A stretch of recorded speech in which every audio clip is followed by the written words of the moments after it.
Boys and girls, this is the Undisputed Era. Adam Cole, Kyle O'Reilly, Roderick Strong, and you're listening to Going In Raw, baby. This is the glorious one, Bobby Roode, and you're watching Going In Raw. What's up, it's your girl, Sasha Banks, the legit boss, and you're watching Going In Raw. You like that? Hey, friendo, Steve here. And Larson. And welcome back to Going In Raw, the only pro wrestling podcast you need to be listening to right here at youtube.com/Steve and Larson. And available wherever podcasts can be found. Be sure to hit that subscribe button. Notify bell next to it on YouTube. Rating, review, comment on the audio side of things. Y'all know how to do it. Also, we got a couple new patrons in. If you haven't taken a look at our Patreon, it's patreon.com/Steve and Larson. We have a variety of award tiers there. It's a fantastic way to help support Going In Raw. And we got two new patrons in, Liam Jones and Daniel Taylor. Want to say thank you for the support and welcome to the Patreon family. We got all sorts of great stuff there. We got bonus content. This is the last week of March, so I want to get a reminder out there. The $20 Patreon mark gets you the Going In Raw comic, a couple of stickers featuring a couple of idiots' faces and the OG Going In Raw logo, a double-sided poster, which makes you decide. See, here at Going In Raw, we're all about making people think, making them decide, making them make the difficult decisions. Yes, exactly, because that's all life is, one difficult decision after another. And a signed postcard from Steve and Larson featuring the OG logo. That's a comic book that features a tale that can only be told within the pages of the comic book. It cost easily $10 billion to make that into a major motion picture. And the next comic book, which is going to be available on the Friendo Market, I've started the scripting phase. I'm almost done with the script, and then I'm going to send it your way to do rewrites. But I have the title of the next comic done. It's called Steve and Larson Kill Pro Wrestling. Sounds about right. There you go. And it's a fun story. It's got time travel in it. Of course it does. Yeah. Anyways, so that's a lot of fun. Let's take this to the community poll. Larson, let's get right into this. Monday Night Raw last night. If you were to vote in the community poll, where would you vote? Somewhere in between. Yeah. What was the deal with last night? There was nothing that really stood out, but there was nothing. Here's the thing. Nothing about it was bad per se. Right. You can always... Nothing about it was really great, though. Nothing really happened. You can tell nothing happened when the title of this is Roman shows up and accepts Drew's challenge, which was it was a certainty that was going to happen. But if that's the major storyline coming out of the last night's Raw, slim pickings as far as interesting stuff. You know what I did, and this kind of relates to the idea of. And by the way, are you sad that they used your precious Beat the Clock challenge to do absolutely nothing? Yeah, I am. To help build momentum. What's with Ronda bearing the Beat the Clock challenge? What's with that? I actually kind of like. You know what? I get guff from people in the comments saying that I defend Ronda, and this isn't a defense of Ronda. I think it was hilarious that she said, "I don't even know what this stupid gimmick thing is, but I guess I have to do it." I thought that was hilarious. I also thought it was hilarious that she botched her intro when she did the mic drop and she had to pick it back up. She said, and that's all I got to say about that. Mic drop. No, I think that was all scripted in because she did that 3 times or twice. She dropped the mic twice. She dropped it, came back, said something else, dropped it again, then came back and said something else. Oh, I didn't notice. Okay. I thought that was all scripted. Okay. That last part where she had a big smile on her face as if she threw the mic down. Oh, maybe she just thought she was being clever. I don't know. Whether it was scripted or not, I thought it was funny. But they make this huge announcement, women's match going to main event WrestleMania. Yeah. And they don't really do anything with it. No, they just said it. They just said it. They reiterated it. It's the story now is that the match is going to main event WrestleMania. They don't really they're not getting into the personal dynamics between all three of them anymore. So the reason I had it for a couple of weeks, and it kind of bums me out. The reason I used Roman on the thumbnail is because I decided to do something. There's not a really great way to get to judge momentum or interest, but there are a couple things that you can do. I went to WWE's YouTube page, to their YouTube channel, and I took a look at the view numbers for segments that were last week, which I thought was a really strong segment, the Ronda Travis Brown bit. I thought that was a pretty strong segment, and sure enough, that blew away. That segment had more interest than anything else, that any other segment that was on Raw on television for people to revisit then on YouTube, that had by far, including both Raw and SmackDown, that had the biggest reaction. This week, that beat the clock challenge stuff, at least as of this morning, went over like a big fat turd on their YouTube channel. Absolutely meaningless. And then the Roman stuff, and then the main event. The Drew, I guess it'd just be the Drew stuff. Actually, it was really did pretty strong on YouTube. Drew is phenomenal on the mic, and everything he did last night was so well executed. Yeah. I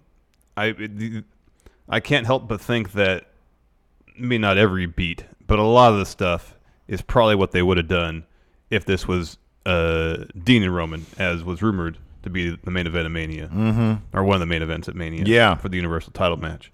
Nonetheless, Drew's phenomenal. Yeah, he's one of my favorites. So I'm not gonna bash anything he does, because he's great as far as what he did last night. But there wasn't a whole lot of. You're 2 weeks away from Mania, and there's just not a whole lot of momentum for much of anything. Yeah, but I don't know. I feel like, I feel like we say that every single year. I feel like every single year. Well, I think part of what happened last year at Mania? What was the big thing at Mania last year? Ronda was a big deal at Mania last year.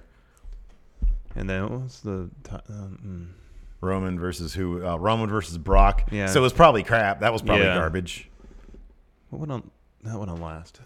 Yeah, that went on last. That always goes on. I think that's kind of the issue, is they assume, WWE that is, well, it's WrestleMania. People are going to come. People are going to watch. Yeah. Regardless, because the brand's so strong. The WrestleMania brand's so strong. So build isn't as important when they know the audience is going to be there regardless. Also, with the build, you need, you don't need it. You can get clever and go around it. But, okay, the best build this year so far has been Kofi. And what I was about to say is you need some element of physicality. And we've seen that with in a massive amount for Kofi Kingston. It's been all physicality. That's why it's been so great. It's one reason. It's been written really well. Well, you mentioned this the other day. There's urgency to it. There is. But they also, I get that you want to protect certain people. Seth has been dealing with nagging injuries, or at least we knew that about a month ago. So, yeah, he's going to make Paul Heyman fall over just by running at him, as opposed to Seth getting involved in anything. Well, Seth getting involved in anything would require Brock showing up. Right, exactly. That's not going to happen on a regular basis. And on top of that, you don't want Seth having to eat Brock's offense and risk getting injured right before WrestleMania. Yeah. And I'm not making excuses. I'm just saying I wonder if that's sort of some of the reasoning why the build isn't all that great. And on top of that, like when you have, again, I said this yesterday, when you have TV week after week after week after week, the build is probably going to come off as a bit weak because they're not, like you hit your major beats and then you have your big match, Yeah, but you mentioned this yesterday too, is I feel like, again, save for the Kofi storyline, pretty much every other major storyline has been bereft of the huge moment. Yeah. We haven't got that huge moment between Brock and Seth yet. We haven't got that huge moment in the Rousey-Becky Charlotte thing. Yeah. But with with the Ronda Becky Charlotte thing, it's been a series of big moments that have happened over the past couple months. I think that's sort of the difference. Like, have we had one big moment between the three of them? That's what I mean. That's iconic. That's like what the, I mean. The Stone Cold Tyson moment. That's what I mean. I get that. That hasn't been there. And maybe I was thinking that maybe we could get something like that last night. But they also, I don't know, things just play out so different these days. Like the big moments. And this is honestly, I don't really think this is necessarily a knock, because this is where a lot of the action happens these days. But some of the buzzier stuff has been just how far they're going away, like not on TV, like either on Twitter or Ronda's vlog or whatever. Yeah. And that builds interest too. And like I said, I don't think that's necessarily a knock. I kind of prefer to see it on TV. Yeah, me too. But I get that that's one angle they're taking. But no, last night definitely did no favors to help build momentum. But prior to that, like, there had been moments like last week's moment with Travis, is that his name? Travis Brown, with Ronda's husband. I felt that was a moment. That was a good moment. That was a decent thing. Obviously, it drew a lot of interest. Yeah. And so there's been stuff, but no, I'm gonna say there has. I mean, it hasn't been dramatically inert the entire time. Yeah. It's just been little things here and there. I feel like big moments tend to fall on their face maybe more often than they don't. Anyways, like I wonder if they thought that Roman playing tug of war with Brock Lesnar a couple years ago with the title was a big moment. You know what I mean? But then you had that was terrible when Daniel Bryan and all those fans occupied the ring. That was a big moment. That felt like a big moment. And it worked great. Yeah. Absolutely worked great. And I have no doubt that we might get a big moment with Kofi tonight on SmackDown. Entirely possible. Because if you have the entire face locker room come out to the ring or something and saying we're not working until Kofi gets his title shot. Yeah, that could be something special. Yeah, I mean, last year we had AJ Shinsuke. I don't remember a big moment there. Like we said, Brock Roman. Probably not a big moment there. It's probably some weird split screen promo thing. Yeah, they did that. Pretty sure. All right. I mean, like the build for Ronda was interesting just to see how she could handle being in the ring, but the story unto itself wasn't. Well, I guess it was all right because it was Stephanie yelling at her a lot. Yeah, I own you now or something like that. Yeah. So that was like what it was. But yeah, there was a whole lot. I mean, I don't know. I feel like every year is kind of a whole lot of nothing. Yeah. And then we get to Mania, and either the matches are great or they're not. You know, I mean, because here's the thing. I don't remember much about the Ronda build last year. I mean, a little bit.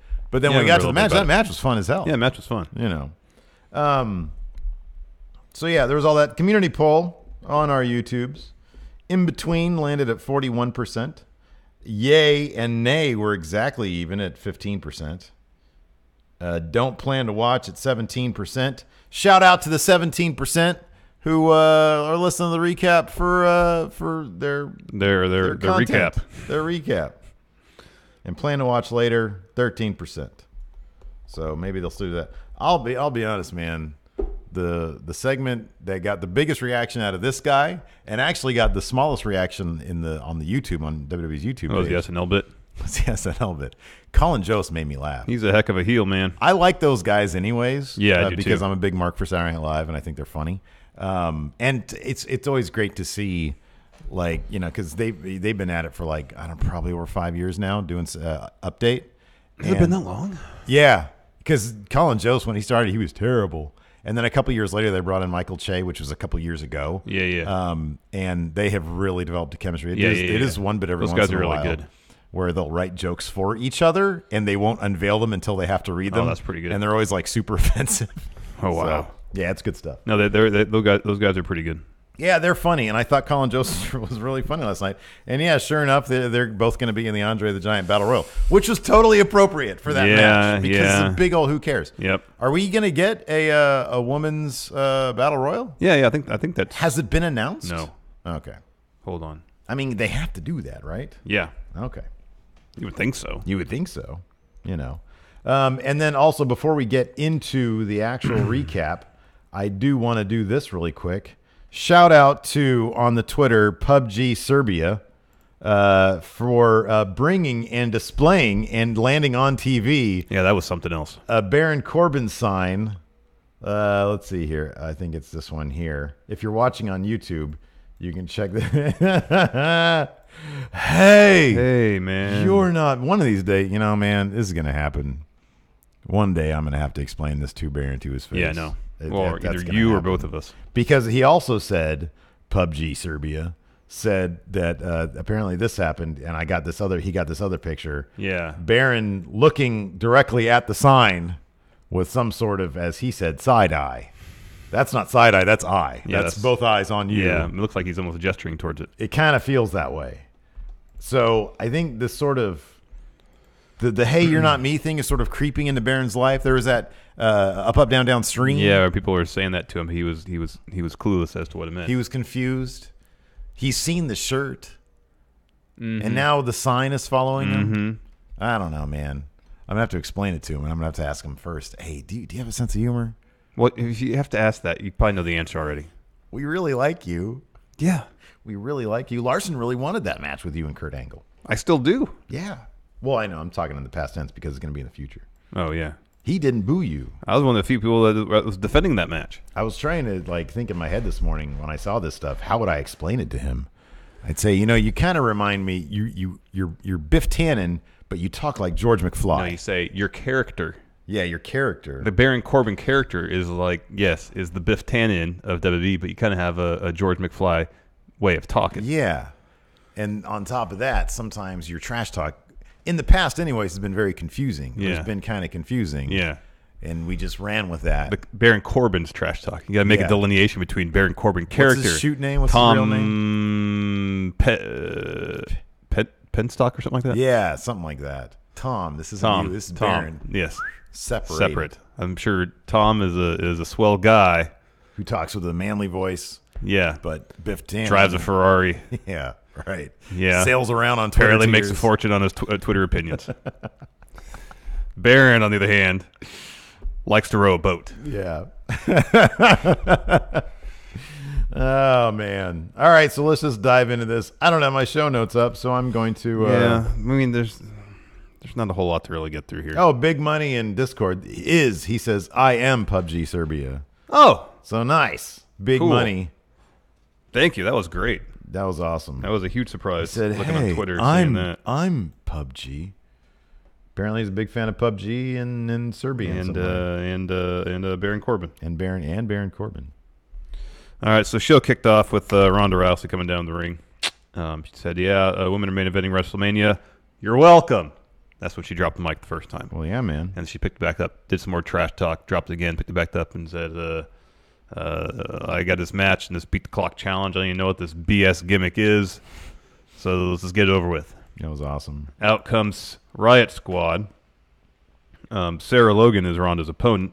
Before the match starts, Becky comes out, drops a promo, culminating in saying at WrestleMania, you'll see me holding your belt above my head with my foot on your skull. My foot on your skull. Man, the let Becky take over your Twitter account for a day seems to have disappeared on that charity thing.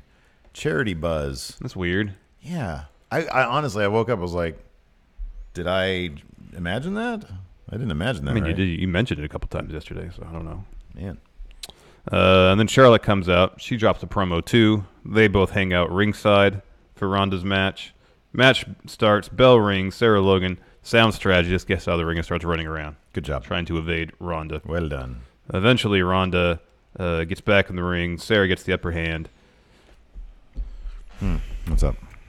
What's on your mind? If Ronda's whole thing is that wrestling's scripted, in her words, fake, why should she be selling anybody's offense? Oh, you can't go there, man. They've obviously decided not to go in that direction.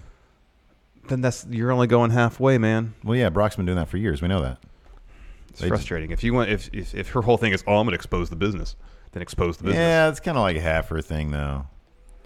It's a line they have to tread, but Triple H literally does that every time he comes out. He literally said, "I'm jobbing into this envelope." Yeah, I know.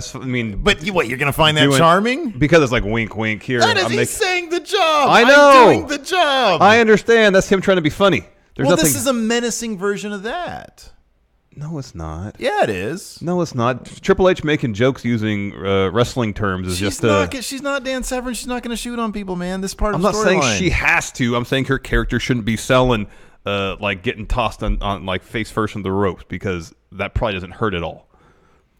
Well, I don't know. They're obviously not going in the direction that she's Dan Severn, man. It just feels like they're going halfway with it. They got to go all the way. She's not going to shoot on people. She should. This is what it should be. If she's saying wrestling is fake, scripted, I can beat up anybody I step in the ring with, like that's what she said in her vlog, then that's what she should be doing. Yeah, but there's there's different universes at play, kayfabe, not kayfabe. You know, it's entertainment, but then she's like blurring the line. CM Punk used to do it also. Come on, man, you know that. I think it's a different thing, because the whole basis of her character now is that she does not like wrestling. She wants to disrespect the industry. In her own words, this is what she said in the vlog. And if she's going to do that, she's got to pull the curtain all the way back. Not just a little bit. Well, that's a big sea change thing that you're asking for that obviously is not going to happen. Well, then they shouldn't have gone this direction then. Anyways, eventually Ronda hits a like Superman punch type deal, puts Sarah Logan in the armbar. Match lasts a minute and 25 seconds. Next, Charlotte taking on Ruby Riott. Ruby manages to avoid natural selection, which would have been a quick win for Charlotte. Right as the clock's ticking down to 0, Flair catches a Riott kick, puts Ruby in the figure 8. Ruby doesn't tap before time runs out. I really like that Ronda was up at the top of she's on the stage. Just watching. Just watching and commentating to herself the whole time. I don't know. For some reason, I thought that was funny. Finally, Becky taking on Liv Morgan. Before the match even starts, Charlotte upset that she couldn't beat Ronda's time. drops Becky with a massive boot. Well, Liv like sort of jumps into the ring, or she sort of slides in the ring and distracts Becky, and then Becky turns back around and Charlotte makes her eat a boot. And then Becky Lynch is able to get the pin with a jackknife cover. Yeah. At 1 minute 18 seconds. She wins. She wins WrestleMania, Larson. She wins the beat the clock challenge. So she wins everything. But yeah, what is the point of, like, I don't get what. 0 point. No point. It's just bragging rights. Momentum. But Becky, it's her personal momentum. She just won the beat the clock challenge. There's a lot, man. They could have been doing so much more interesting stuff with this story. Really could have.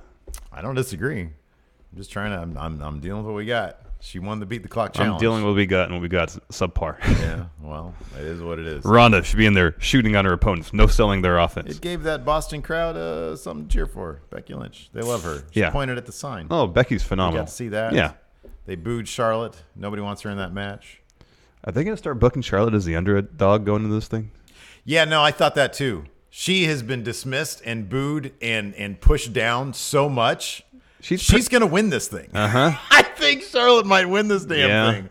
She's going to close out. Nah, that's not going to happen. She has to. Here's the thing. Charlotte has to get some sort of upper hand next week. In order to make up for all the ground that she's lost, she needs to come out with like a sledgehammer and say, hey, I'm a factor. I can do stuff. Yeah, at that point, I feel like they'd just be.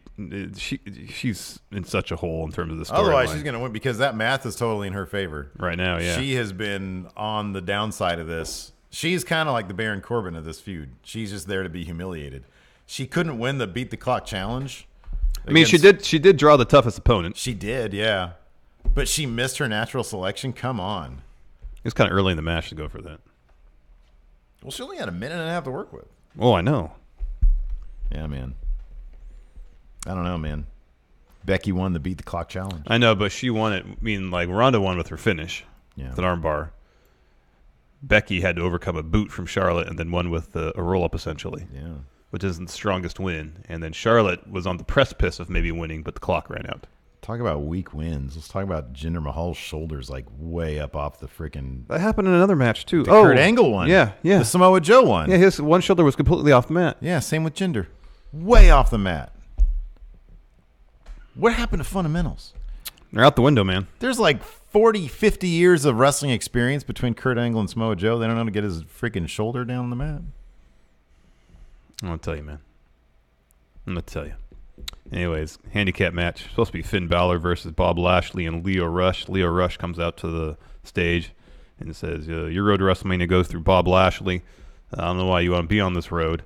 I'm not medically cleared to be on this road because of Braun Strowman. So instead of me, Lio Rush, taking or participating in this match, you got to go against this guy.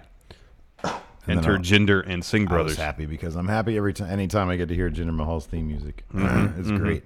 So yeah, we had a handicap match there: Finn Balor versus Bob and Jinder. Because Leo couldn't do it. Well, if they kill Leo's name, which one would they get rid of? Well, they'd have to get rid of Rush. Yeah, there's already a Rush. Yeah, okay. Why do they insist on doing this? Shortening people's names. Well, can we get a recreation of your reaction to Mustafa Ali's name going down to Ali?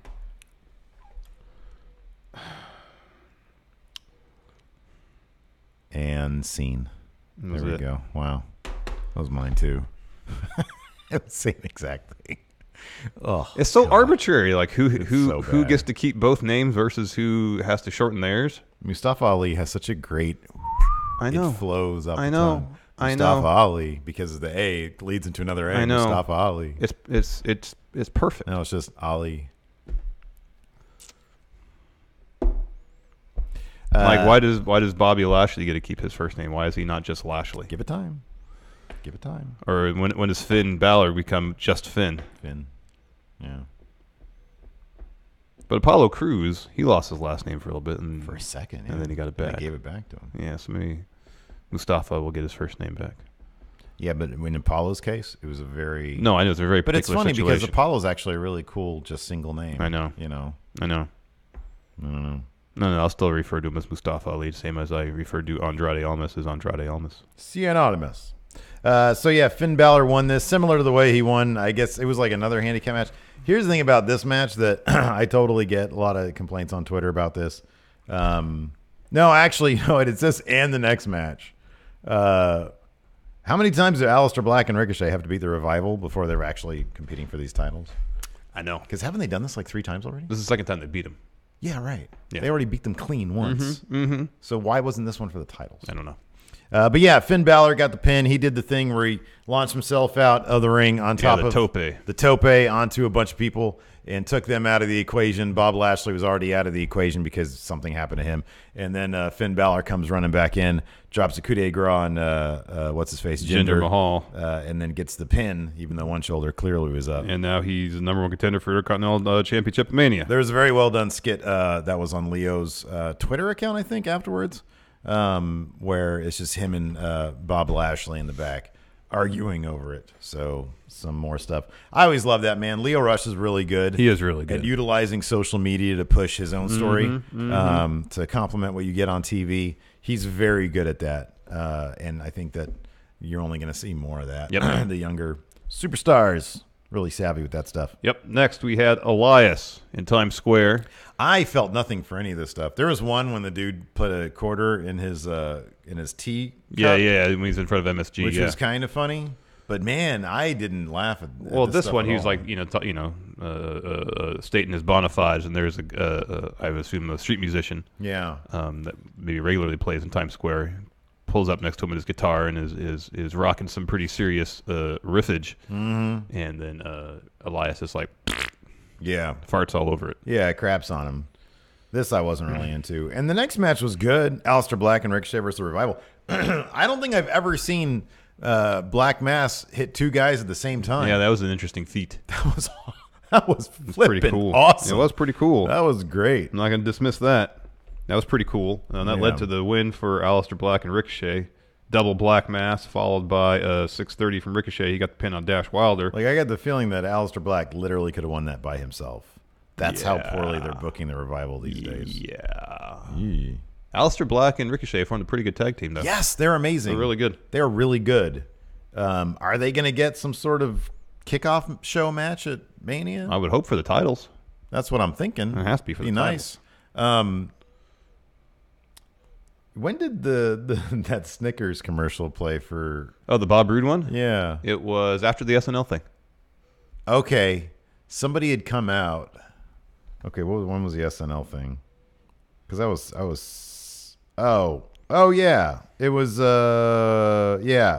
Baron Corbin came out. Mm-hmm. I sort of stopped paying attention for a half second, and I heard the Glorious stuff, and I was like, oh, he's gonna fight one of the either Roode or Gable. And then I look and I notice that it's a Snickers commercial. Yeah. That's their appearance on the show. Yeah. A Snickers commercial. Yeah. Ouch. Where they're out of sync because... It's funny. It sounds like we're running down the show, but I was actually kind of hungry. entertained by a lot of this stuff. Bob Roode was hungry. Yeah.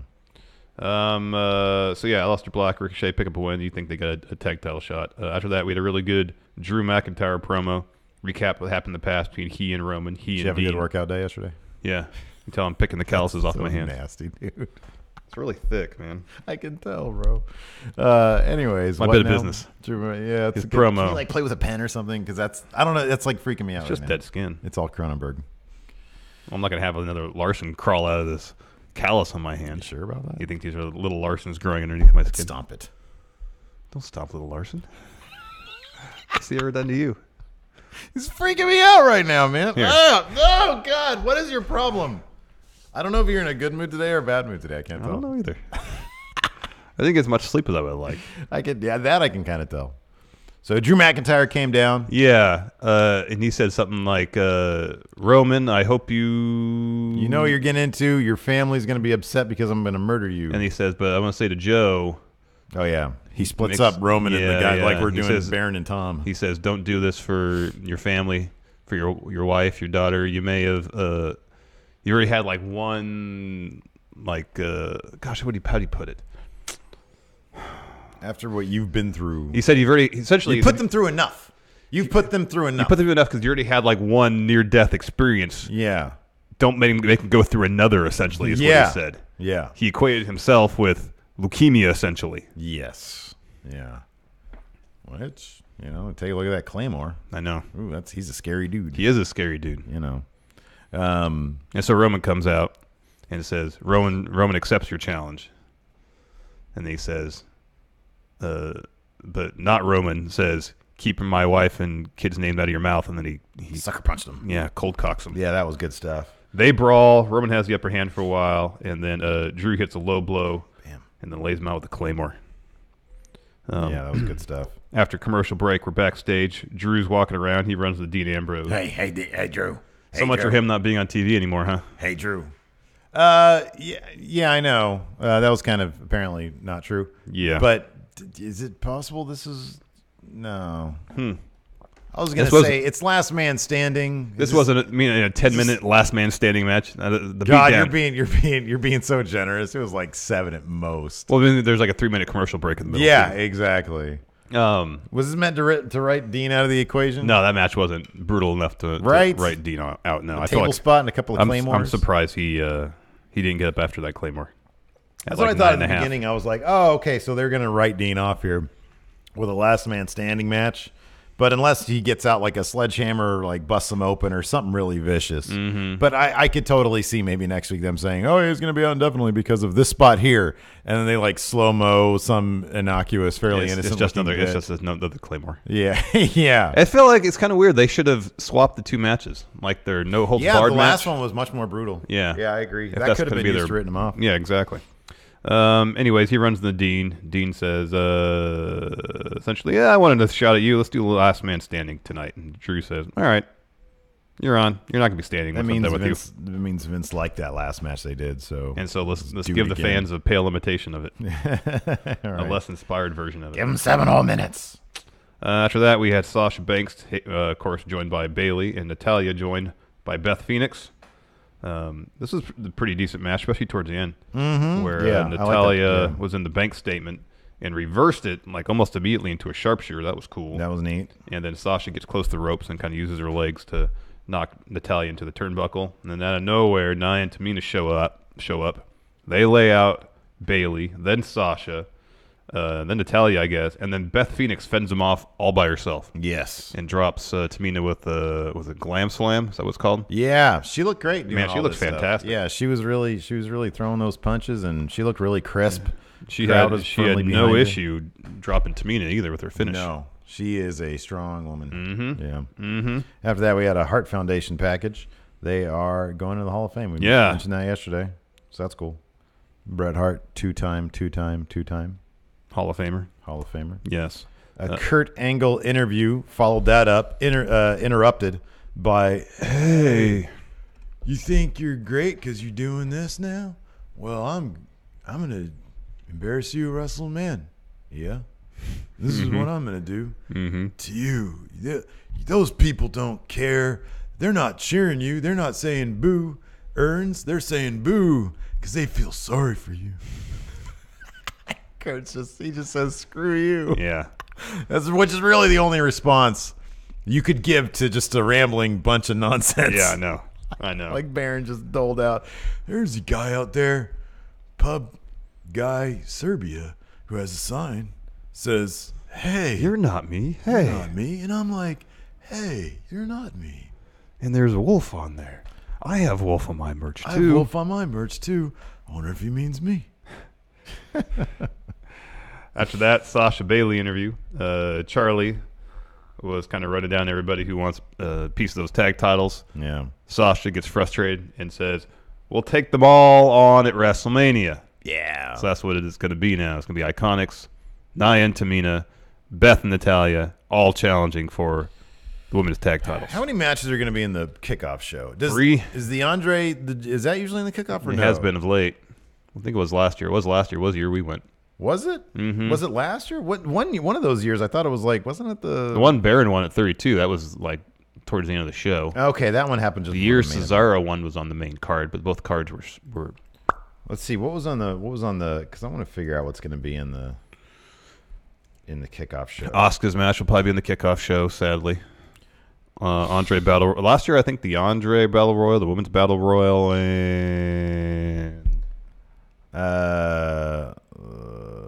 okay, so last year it kicked off the kickoff show, and then the Cruiserweight, and then the Women's Battle Royal. Given that they seem to really love this Colin Jost, Michael Che thing. Oh, it might be on the main card then. Yeah. I think that's going to be on the main card. The Cruiserweight Championship, we know for a fact that's going to be in the kickoff show. It actually wouldn't surprise me if they just moved that to Access, but that's probably going to be at the kickoff show. Asuka's match probably on the kickoff. God, what a bummer. I know. Boy, that's a drag. I'm pretty sure I called that right after I said if she didn't land in that in the triple threat in the make it a fatal 4-way for the Raw Championship somehow, she was going to end up in the kickoff show. They could have found an opponent for that. They could have. We got on the main card. They dropped the ball on that, creatively speaking. Oh, horribly. Horribly. Major. After that, Moment of Bliss, Braun Strowman, Colin Jost, Michael Che. It's funny stuff. Colin Jost is a great heel. What? Sorry. Getting back to the Lashley Leo Rush thing. I think somebody mentioned, I only watched a little bit of it, but somebody mentioned that Bob Lashley said he was going to beat the demon out of Finn. Yeah. So I wonder if that's where the demon's going to come from, if he's going to use the demon to take on, because he's got to deal with Leo Rush and Bob Lashley. Yeah, I guess so. So it's WrestleMania. I guess they can have the pageantry of the demon happen at WrestleMania. Oh yeah. Moment of Bliss. Alexa introduced her first guest, Braun Strowman. This Braun's looking like more jacked these days. He looks trimmer in the belly area. Yeah, his arms are looking a little more defined too. Yeah, he's changing up his look, man. Yeah, maybe he's putting in work. He's trying to get back on track. What? Get back in Vince's good graces. They have me in this Andre the what? Colin who? Saturday Night Live? Never heard of it. Is that thing with Kevin Nealon? I've been watching a lot of Norm Macdonald lately. Oh, he's funny. God, he's funny. He is so flippin' funny. And I think he's even funnier now that he's old. Yeah. Typically, people get funnier when they're older. Yeah. Experience makes people funnier. Yeah, it kind of does. So Braun shows up. He more or less says, no chance there's going to be peace made. And then live from New York, via satellite. From the set of Saturday Night Live? Yes. Yeah. Colin Jost, Michael Che. First thing Colin Jost says is like, when we were in Philadelphia a couple weeks ago, I made a huge mistake by putting on a Mets cap, so I'm not going to do that tonight. And then with the perfect deadpan, he does this thing where he has a deadpan that looks like his mouth is trying to smile, but he's trying not to do it. Yeah. He puts on a Yankees hat. Because they're in Boston. Exactly. Crowd starts booing him, of course. And then go ahead. Well, he starts talking about how they're sorry, and he said, when I put in my bio on Twitter that I wanted to be your mentor, I was serious about that. I went to Harvard. I think there's a lot of things I can teach you. My parents spent millions of, and this is all very with a straight face. Yeah. My parents spent millions of dollars getting me on the women's row team at Harvard so that I could teach you lessons. Yeah, like how to do your taxes. Like how to chew your food, how to do your taxes. Chew your food. That was funny stuff. I was cracking up. And then he says he wants restitution because Braun destroyed the car. Yeah. He says, I would like you to pay me back with interest. Mm-hmm, yeah. For the and price Michael of the car. Che, of course, the whole time is like, oh, you're digging us into a bigger hole now. Yeah.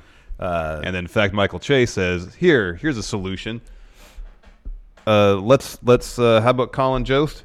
He's in the Andre the Giant Battle Royal. And then Braun says yes. No, Braun suggests that. Sorry. Yeah. Braun suggests that. I want you to match. And Michael Che's like, yeah, good. Yeah. Done. And then Colin Jost is like, no, I don't want to do that. And Braun said, well, here's your choice. You can either hide from me using 28 other superstars, or I can find you and go one-on-one backstage. And guarantee that you're going to get beat up. Yeah. And then I think Colin enters Che into it. Yeah, he says, well, if I have to do it, you have to do it too. Yeah.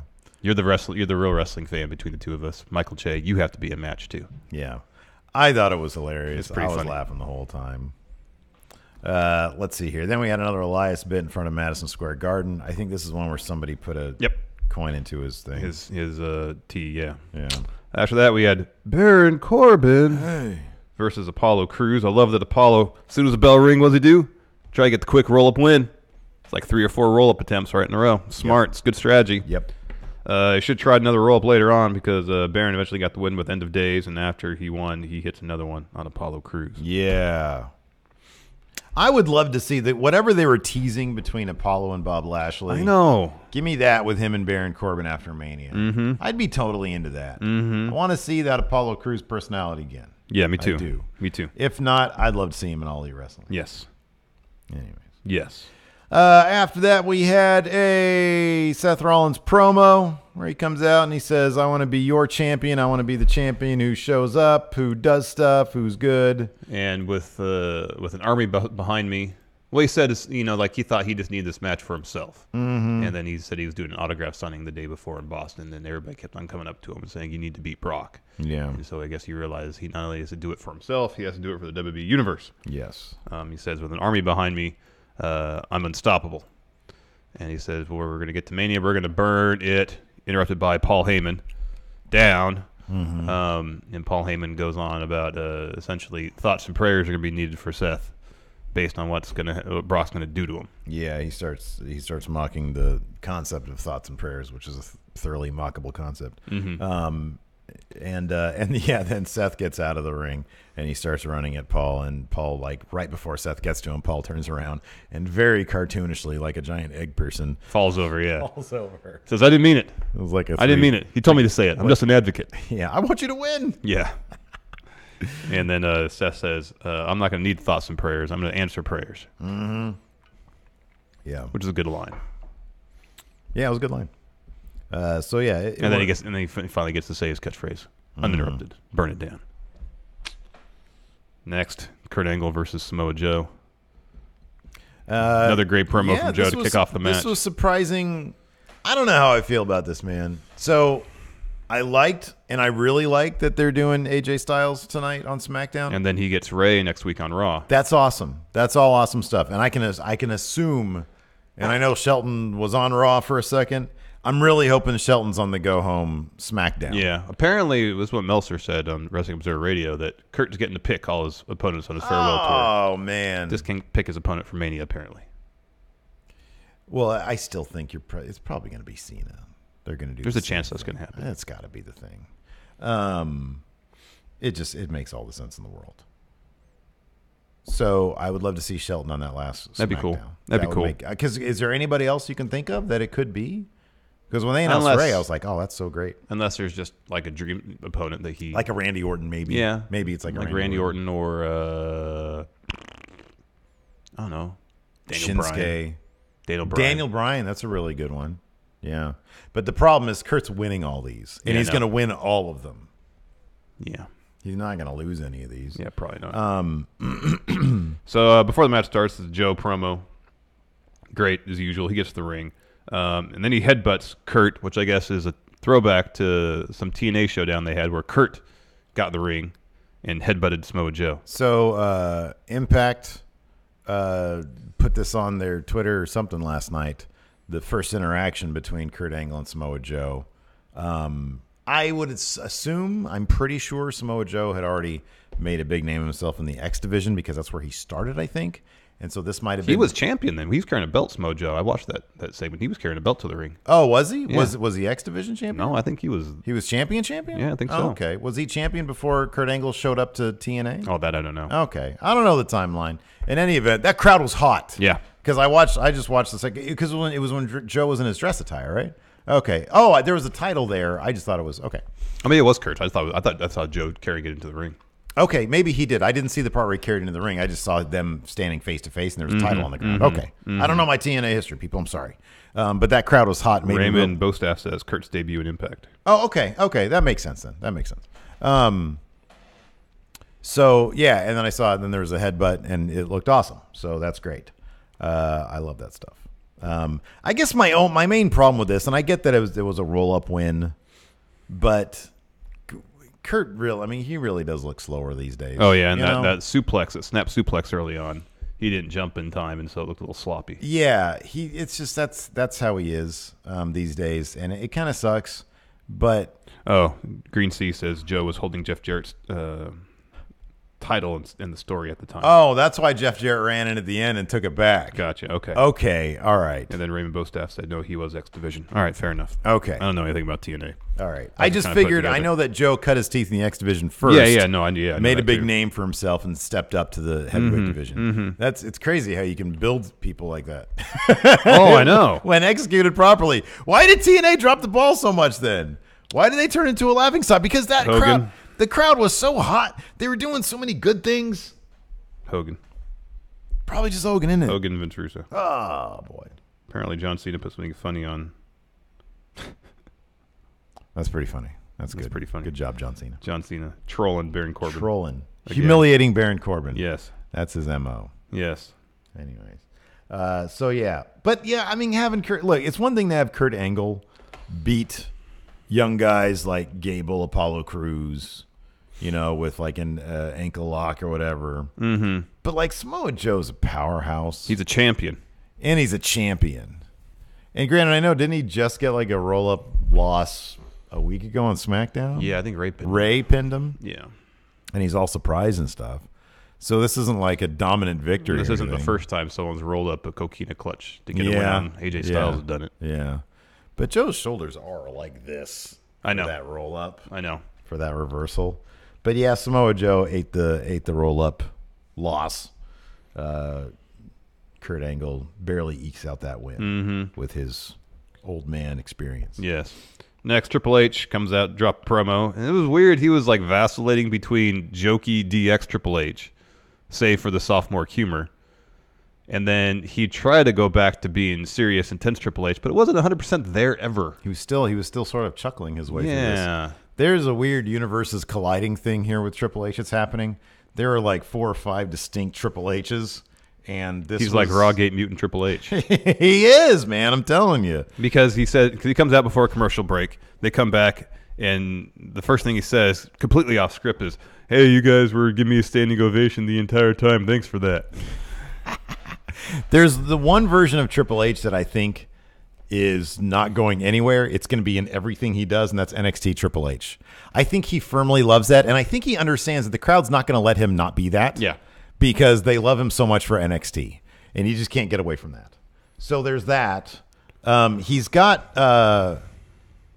badass attire. Triple H. Mm-hmm. He's got the leather jacket. He's got a shirt with a bunch of Latin on it, which is like, right? Exactly. I should be pushing out our shirt during this. I find it funny. And he's trying to inject like the promo badass Triple H, but yeah, he's just having too much fun. He is right having now. fun. That's the he's thing, having too much fun because he says that, and then next he says, congrats to Becky and Ronda and Charlotte for main eventing WrestleMania. COO Triple H. Yeah, it's like this isn't. This wasn't given to them. They earned it. Oh, I'm sorry. That's conference call Triple H right there. That's conference call. Next, he talks about a letter that Dave's lawyer sent them, and he had a hard time pulling it out of his. I'm doing the job for the letter right now. The envelope right now. Yeah. And he goes on about what's inside the letter, talking about going through where Dave says essentially that Triple H has been obsessed with them. That the only reason Triple H formed Evolution was keep the title around him, and Triple H says, "Well, yeah, it took you 17 years to figure that one out." Apparently, Dave says in this letter that he didn't gain anything from being in Evolution. He says, "Well, he won the champion, 6-time world champion. The only reason you left is because you couldn't beat John Cena." Ooh, that was a good line. That was a good line. I like that because it's really nerdy. It is. And he goes on and says at the very end, after these pages, it says, "What I want, what I really, really want, I want." He references Spice Girls. Yeah. I wanna. Yeah. Didn't he say something about him wanting to move the day to WrestleMania? Yeah. Guardians of the Galaxy. He's shooting, yeah. That was funny too. He says, you're not taking this seriously, Dave. It's like evidently neither are you, Triple H. Dave. Yeah, I just really get the feeling, and it's the kind of thing where because they're both so old, you don't care, and you actually enjoy it more because it's obvious both Batista and Triple H are just having loads of fun goofing around. Yeah, I know. They're trying to be serious, but it's obvious they're just having too much fun. Exactly. In the end of the letter, Dave says he will only face Triple H at WrestleMania if Hunter puts his career on the line. Triple H says, "This is another attempt by you to try to quit. I'm not going to let you quit. Sure. If I can't beat you at this stage in my life, when you're at this stage in your life, I don't deserve to wrestle anymore. I'll put my career on the line. Yeah. You're on." Yeah. But so Triple H's career on the line, but Batista's is not. Is that correct? Yeah. Any chance we're going to get, because Batista's probably going to lose this. Yeah. Any chance we're going to get more Batista after this? I guess it kind of depends on if he has a lot of fun and really enjoys it. I kind of feel like this is it, and then next time we'll see him in WWE again is for his Hall of Fame induction. He's got a lot on his plate as an actor. He does, and but he also said made it pretty clear that this is kind of like the one thing he really wanted to do. But he also kind of said that he wanted like a run. He did, but maybe just the schedule wouldn't accommodate. I think more than anything, he just wanted one program with Triple H. Mm-hmm. Yeah, that could be. Next, Elias on the streets of New York. Someone comes by and steals all the money he made. Oh yeah. And he's playing, and then the same guy comes by again and steals his guitar case, which still has some money left in it. Kind of silly. Yeah, it was silly. After that, the probably 8.5-minute main event, Dean versus Drew in a last man standing match. We come back from a commercial break, which ended up the match, and Drew's driving the point of a broken kendo stick into Dean's eye. However, we did not see how that kendo stick was actually broken because it happened during commercial break. It was kind of rad too because like Lacey was milling about the bedroom when I was watching this, and like there was that one part where Drew was like sticking Dean in the forehead, I think, with it. It was supposed to be in the eye. And like the little thing was dangling there. Yeah. And Lacey took like one brief glance, was like, "Oh my God, is that his eye?" Yeah. And I was like, "That would be they would not show that on TV." Yeah, it'd be pretty extreme. So no, it's not. But it was a great visual. Did you watch the video of Nurchik's injury last night? No, what? You know me better than that. You know me better than that. I didn't really intend to. I was just scrolling through Twitter to see what the deal was, and then it auto-played. I was live streaming on my Twitch channel, MF Steve here. If you guys want to follow when me I texted you? When I was playing, so I dug out some of my 360 games.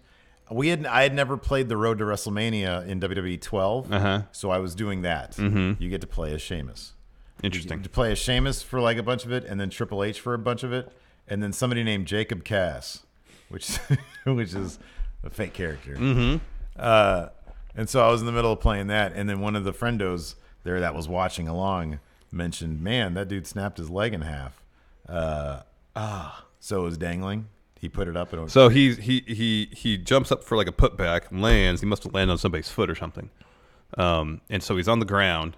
He's laying on his left side.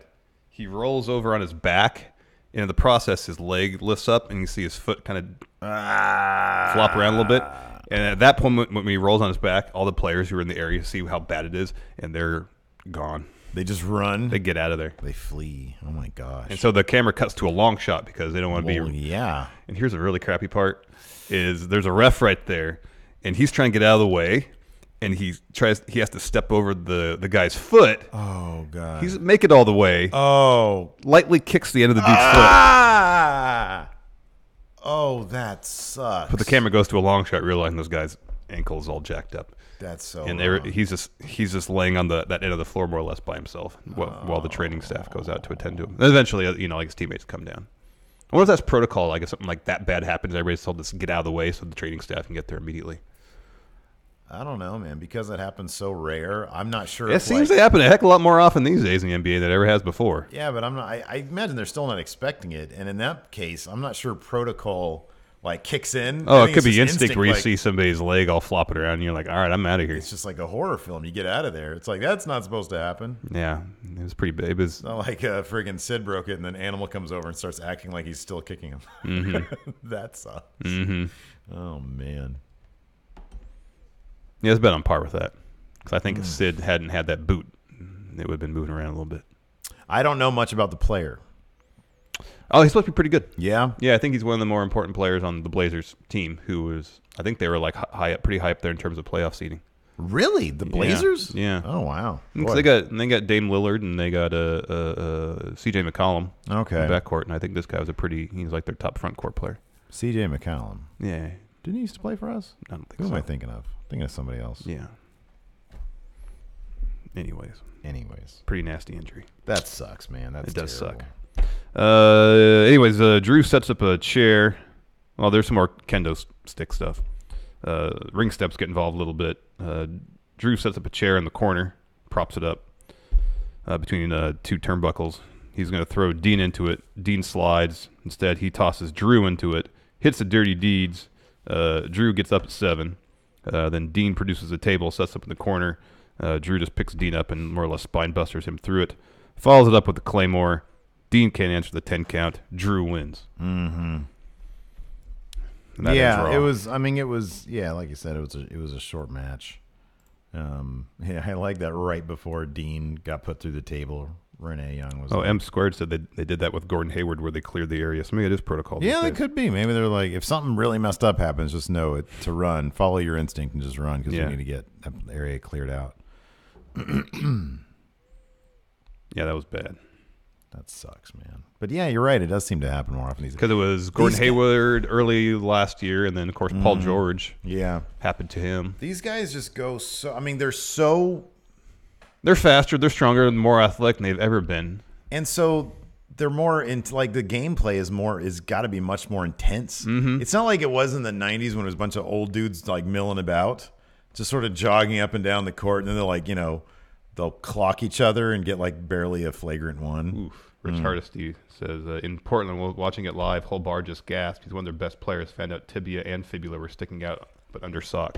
Oh, God. Yeah, compound fracture. That's bad. Oh, that's really bad. And that's Paul George. I think that was happened to Paul George. It was a compound fracture. Really? Was his that bad? Mm-hmm. He came back from that, though. Yeah, it took him like a whole year, though, pretty much. Oh, yeah. Oh, yeah, Victor Oladipo, he broke his leg, too. Mm-hmm. Jeez. But they go it's so intense, and they're so, like, built.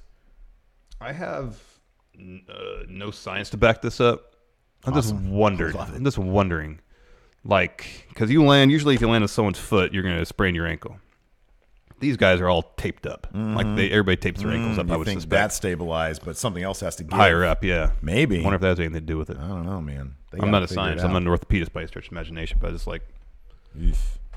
Yeah, Gordon Hayward's was like right up above his ankle. This was a little bit higher up. Because Gordon Hayward's had like a... his foot was going the wrong way a little bit. But Kevin Ware's is the worst. Because that was mid-shin and the bone was just sticking right through the skin. It was like somebody threw a grenade directly at his leg. And then the trainer came out and threw a towel over immediately because anybody on the Louisville bench saw it and they started crying. Yeah. You're not going to unsee that. I saw that. I watched that game live. Yeah. And from the shot they showed, you really couldn't see the bone sticking out. Mm-hmm. But then I saw a picture of it online. And I was like, gosh. Yeesh. And it wasn't just a little bit. Yeah. It was a lot. All right, sorry for all that talk. Let's do a SmackDown preview. SmackDown preview. Fatal 4-way match to determine Asuka's WrestleMania challenger. Hopefully it'll actually happen. They might preempt this, though. What is sure to be an intense Fatal 4-way match between Carmella, Naomi, Mandy Rose, and Sonya Deville will determine who will challenge SmackDown Women's Champion Asuka at WrestleMania. The news was broken during Kayla Braxton's exclusive interview with Mandy Rose and Sonya Deville. Fire and Desire's friendship has been on rocky ground as of late. One of the charity things you can bid on is a tour of donut shops with them. That's money well spent. That's the one, right? How much is that one at? A lot of money. Oh, really? Yeah. I think it was like $2,500. Wow. Fire and Desire's friendship has been on rocky ground as of late, as each's interference in the other's match at the Empress of Tomorrow backfired. Each's? As each's? I don't think that's right. That can't as each's. As they each interfere. It should be as they each interfered in the other's match against the Empress of Tomorrow. And it backfired. Rose and Deville look to be back on the same page, but will that be the case when a championship opportunity at WrestleMania hangs in the balance? Who will move on to challenge Asuka at WrestleMania? Oh my God, I can't read today. That's not very good writing. Kurt Angle to have his final match on SmackDown Live. His final match on SmackDown against AJ Styles. Oh, okay. Kurt Angle's farewell tour is about to hit SmackDown Live in the biggest way possible. Oh, it's true. Oh, it's true. Angle's final match ever on the Blue brand will take place tonight when the WWE Hall of Famer takes on AJ Styles. The two superstars share a rich history in TNA, but this will be the first time the two have ever locked up in a WWE ring. Angle has long been a cornerstone of the SmackDown brand. Will undoubtedly create one last classic moment against the Phenomenal One. Can't read either. What does the future hold for the New Day? Last week, Kofi Kingston survived the gauntlet match, defeating Thebar, Samoa Joe, Rowan, and Randy in an awe-inspiring performance and seemingly earned the WWE Championship match at WrestleMania he desired. However, Mr. McMahon threw another roadblock onto Kingston's road to WrestleMania, declaring that the Dreadlock Dynamo also had to defeat the champion, Daniel Bryan, to get to the show of shows. The WWE champion took advantage of Kingston, having competed for close to an hour, putting him down with his running knee for the 3 count and dashing Kofi's WrestleMania dreams. In the aftermath of this shocking turn of events, Kingston's fellow New Day members, Xavier Woods and Big E, threw out the idea of quitting WWE and going to All Elite Wrestling in response to Mr. McMahon's actions. Kingston said that shouldn't be their response, but Twitter videos by Woods and Big E led to even more speculation about the New Day's future in WWE or All Elite Wrestling. It's weird that in the preview they're referencing that. Yeah, that is strange. Will the trio lend any insight as to what the future holds for them on SmackDown Live or All Elite Wrestling? Yeah, who knows? We'll find out tonight, apparently. What's next for Lynch and Flair after an eventful Raw? Becky Lynch emerged victorious from a fast-paced beat-the-clock challenge on Raw last night, besting Ronda Rousey's time, didn't say that though, of 125 by rolling up the Riot Squad's Liv Morgan. Though the man won the challenge, the road to WrestleMania for Rousey and Charlotte Flair got turned on its head quickly as it announced that all three women must join forces to take on Ruby Riott, Sarah Logan, and Morgan in a 6-woman tag match next Monday. It's uninspired booking, if you're asking me. While the enmity between all three superstars is intense, they must find a way to put it aside, as if any of the three betray each other, they'll forfeit their WrestleMania opportunity. They didn't announce that last night. That's the go-home? Yeah. A 6-man tag match? 6-woman tag match, yes. Oh, man, that's terrible. I know. That's not very good. No. How will the man and the queen react to this news? Find out on SmackDown Live tonight at 8, 7 Central on USA Network. Well, that's a loaded... Tell you, man. That's not the best creative. Not really great, is it? No. Anyways, let's answer some questions. I'm going to hit up the Discord and Patreon. All right, I'll go to the... oh, dear. Super Chats, what? Greg Morris wants to know if we can do math on Alberto Del Rio. Oh, all right. I got paper over here. I just need the writing utensil.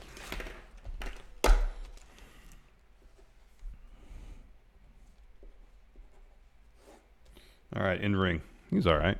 He was like a 6. Yeah, he's a good 6. He's above average. Promo. Like on TV, he was like a 4 or a 5. We saw him live, and that was a good, solid 6 promo. Well, TV's thing matters. 5. We'll do 5. 5. Yeah, very average. Look. He had a good look. He was a good-looking guy. Yeah. I'd give him a solid 6 for look. Yeah, I would too. Legacy. Trash. Not great. Trash. 3. Trash legacy. 3. Kayfabe. He's always booked pretty strong. People always put titles on him. Yeah, people did. He was booked pretty strong. You got to give him a 7 for kayfabe. Yeah, we'll do that. 17, so that's 5 plus 8, 15. That's about a 5. It's about a 5 wrestler. Seems about right. That seems right. Dylan Haggett. Friends, your stream starts at 2:30 a.m. in Australia. Or sorry, Friendos. Yeah. It's early or late, depending on one's perspective. And yeah, most of Australia. our audience is here in North America and maybe in Brexit town. Mm-hmm. So, unfortunately, Australia is like a long ways away.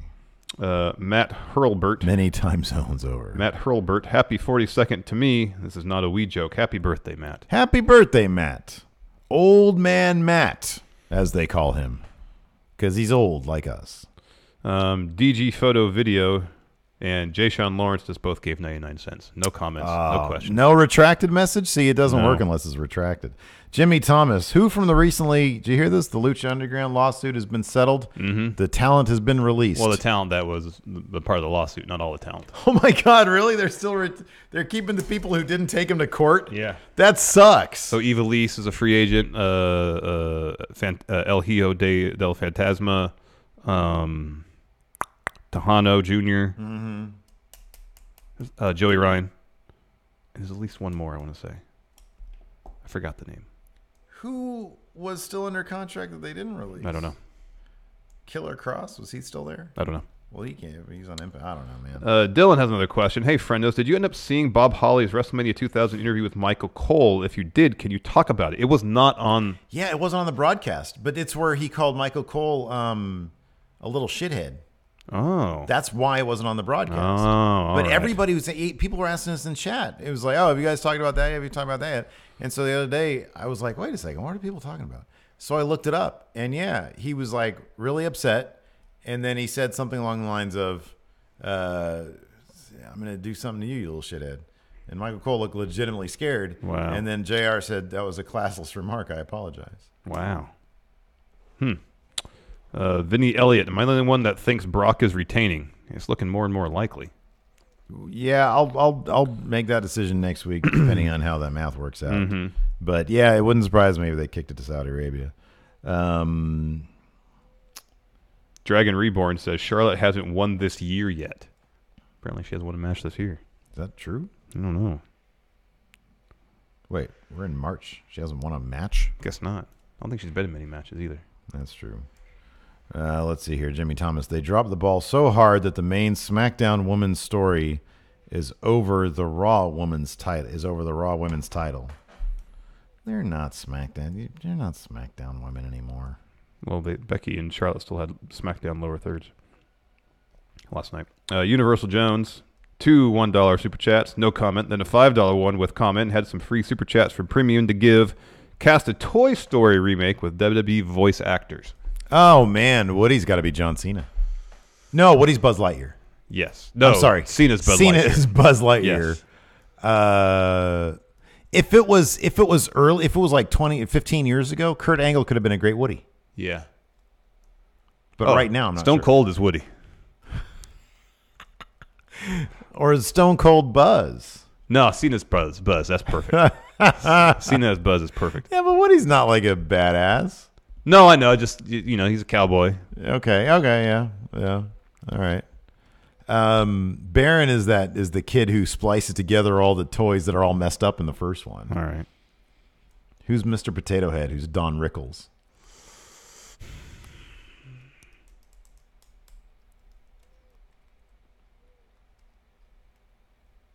Who's someone who's got like a really biting sense of humor?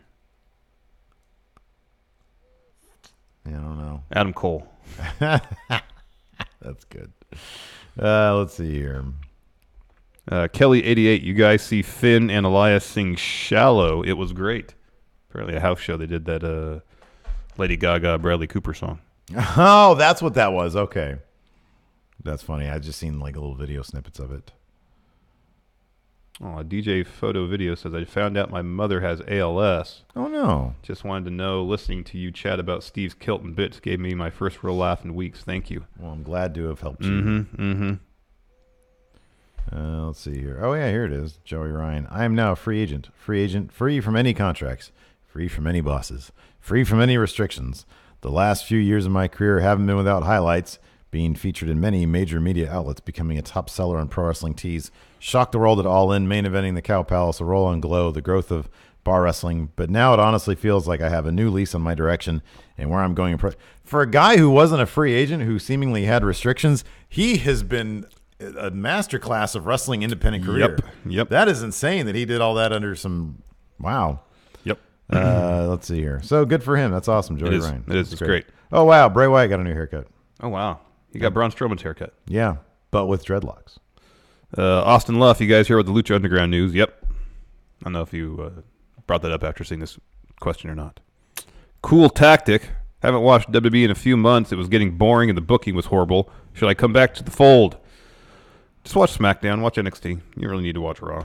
Well, do this. Go to WWE's YouTube channel. Watch some clips. If it interests you, if you wanted to know more, then start watching again. Would you like to know more? Would you like to know more? Yes. Tommy Cat, happy birthday to me. I am Steven Larson old, back from an amazing vacation in the Rockies in real life. Speaking of real life, how excited are you about WWE? It's Mania season, man. 1 to 10. Scale of 1 to 10, how excited are you? I'm sitting about 6.5 right now. Yeah, that's fair. I'm at 6.5. 6, 7, 6, probably 6. I think Mania is going to be good. I'm looking forward to getting a new chair so I can be in supreme comfort. Robbie Hyde, you guys would love Cena's latest Instagram post. Just show it to Steve a little bit ago. Rich Harsty with the Nurchik. Oh, this is a good one. Alex, this is an easy one. Question. Alex Foster, what wrestler would have a rivalry with you guys like Braun versus Colin and Shay? How would Steve start the feud? It'd be Baron Corbin. Baron Corbin, I would 100%. try to explain to him, hey, you're not me. And you would be like, dude, why are you even trying? Yeah, exactly. Just let it go. Exactly. Don't say anything. Mike Lucas, who's got more of a Hall of Fame career, Brock Lesnar or Paul Heyman? I mean, they're both going to be in the Hall of Fame. without a doubt. I mean, I would say for his contributions to the industry, Heyman. But yeah, they're both. If there was a first ballot, they would both be on it. Mm-hmm. Philip, math question for you guys: does having magic powers like Undertaker or Bray figure into kayfabe or presentation score? We haven't thought about that. So if we do Bray Wyatt, we would probably bring that up in kayfabe, and that would I would think that supernatural abilities gives them an extra point in kayfabe. All right, we'll determine that now. You want to do Bray Wyatt math now? No, just that supernatural powers. Oh yeah, is a +1 for kayfabe. I get the feeling that's probably the case, because here's the thing: Bray kayfabe unto itself is not that great. Because here's the thing about Bray, though, they only give him top level opponents. Whenever he fights anybody who isn't like a main eventer, he wins. Yeah, but that should be the case with pretty much any upper mid card wrestler. Yeah. So so Bray's kayfabe, it'd probably be a 7 because it's a 6, but then he has powers. I'd say a 6 because I think it'd be a 5 without the 5. So he's average. He's 500 without it. That can make sense. He's lost a lot of matches. Jeffrey Nguyen, one way to get heat: attack Boston sports. Hot heat. Yeah, someone else talk trash about Rob Gronkowski. Leo Rush. Yeah, he talked crap about him. So that's going to be a thing at Mania. He's retired now. How do you feel about Gronk being retired? I know you're being the preeminent Patriots fan in the universe. Well, he always had a hard time staying healthy anyways. Mm-hmm. So it's kind of a toss-up. It's the Patriots. They're a machine. It's like the Spurs. I know. It doesn't matter if somebody gets... Gronk is a huge part of that machine, as we've seen this year with the Spurs, where they traded Kawhi Leonard, even though he didn't play for them hardly at all last year. Get rid of Kawhi Leonard, and they're not quite the same team. DeMar DeRozan is a fantastic player in his own right. Did you see the Spurs stat, though, about most number of... God, what was it? Longest streak. Oh, like making the playoffs or something like that? No, it was longest streak of being under 500 or over 500. Oh yeah. Least amount of time spent under. I don't know. It was they were far and ahead. Yeah. Far it wasn't. There was no team even close. Yeah. Like the other 4 teams were like all in the same range. Yeah, the run that they've been on has been pretty insane. It was like everybody else. Their longest streak under 500 was like it's weird that they're something weird. The bar they've set is so high that they could be the 7th seed in the West, and it's considered a disappointment, even though they have a 581 winning percentage. Yeah. No, the Spurs are something else. Not the same with the Patriots. They'll be fine. They're a machine. Although this Robert Kraft sex trafficking thing might be a problem. But probably not. Well, he hasn't been implicated in any of the trafficking, no. Yeah, but he's just a proprietor of, or a patron, sorry, of this. That's so weird to me. Still, it is weird. It is really weird, right? Mm-hmm. Let's see here. Jurgen Johnson and Johnson's. What would be the match stipulation if Steve and Larson faced off at MetLife Stadium WrestleMania? It'd be a submission match. We just do all mat-based wrestling, clumsily. Yeah. It would just be fumbling. Yeah. Kid Campbell, hey, Steve, hate to poke holes in your theory, but I met Aiden, the guy who played Solo, and dude has 0 charisma. Oh, no kidding. Okay. That's not surprising. Not surprising. How much do you think they went on for look? Because he didn't even look like Harrison Ford. Not really. He didn't. Like, God. They missed every little bit, but not a ton. They missed every check mark there. Because this was supposed to literally be the same time, within a year.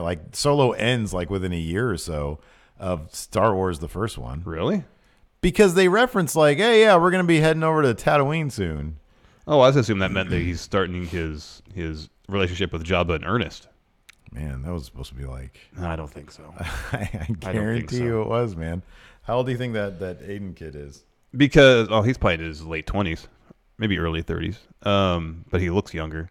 Hold on a second. Because if you go to A New Hope, it's been established that Han and Jabba have a long relationship. Well, yeah, I kind of feel the same thing was said about Lando and Han Solo versus. I know there's an answer to this. Hold on a second. Versus Kyle Korath wants us to recast Seinfeld with WWE actors, WWE talent. Solo timeline explained. Here we go. Perfect. What is this from? Oh, wait, what does this say? It doesn't offer up any exact dates. Or does it? Let's find out. And then it's like... 15 ads. Continue. Yeah, I know.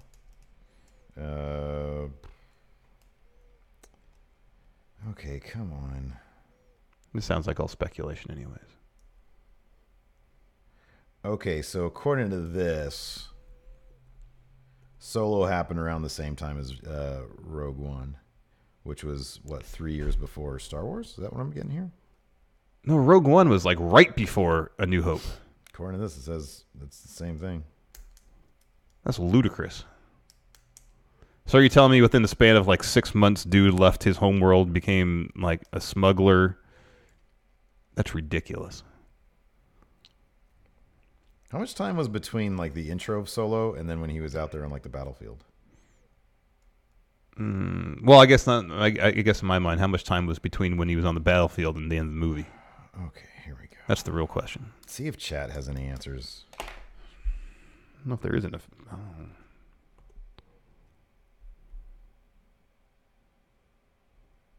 J.S. Wooten says no, it's way before Rogue One. That's what I.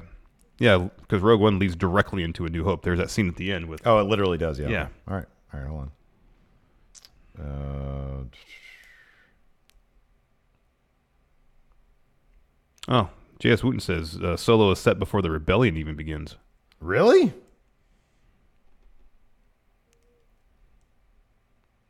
J Hump says at least 10 years before. 10 years? No way. 10 years? That doesn't sound right. It sounds more right than a year. Or same time as Rogue One. I was going to say somewhere between 5 and 10. What time period? Let's see here. Timeline on Wikipedia. This is the stupidest conversation. Oh, man. Still, a person's face doesn't change that much. Let's see here. Let's see. Is there a timeline on here?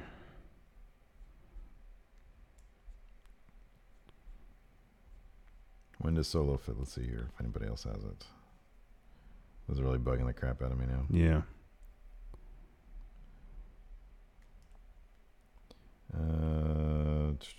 Actually, we can. Oh, wow. Okay. Wait, hold on. Solo Dragon falls, Reborn just says riveting stuff here, guys. Solo falls between the Tarkin and Thrawn novels, which that clarifies as 11 to 14 years before the Battle of Yavin. So that's the end of A New Hope. That's end of... Okay. All right, cool. Alex C. says here, Darth Maul is in Solo and dies in Rebels, so it's at least 5 or 6 years. Okay, all right. Still, you don't look like that, dude. Jeff C. says, is this the Hulk Hogan face argument? Hogan's face completely changed in the span of like 3 years, so don't give me... No one's face changes that much. So wait... Oh, man. So did we crack it? Was was Han Solo on some sort of space steroids? Don't know, man. And his face changed? Maybe they changed his face to do smuggling stuff. And his voice also? Anyways, are there more questions? No, here? that's it. I feel like an asshole. Oh, here's the thing. We're at an hour, 20 minutes in this podcast. So this is all garbage time anyways. Yeah, exactly. This is garbage time. If you're sticking around now, then you have nothing better to do. Hollywood Hulk Logan, what are the odds we get one of the Saturday Night Live guys eliminates someone in the Andre Battle Royal? What are the odds that Colin Jost is going to win this thing? I know.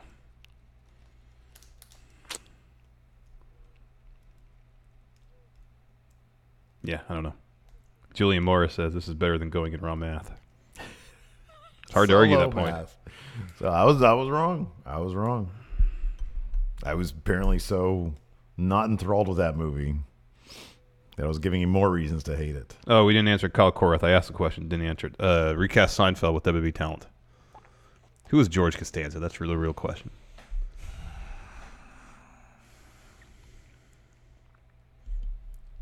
Well, who would Baron Corbin play? Kramer. No. He's not Madcap. No, but he's kind of spacey. I think it's Baron Corbin as Jay Peterman.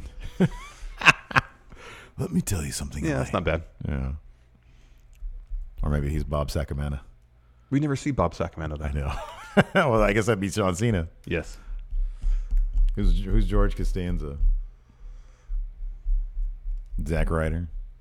Kind of a loser. Kind of knows he's a loser. Or Kurt Hawkins. Kurt Hawkins, yeah. Which would be Jerry then.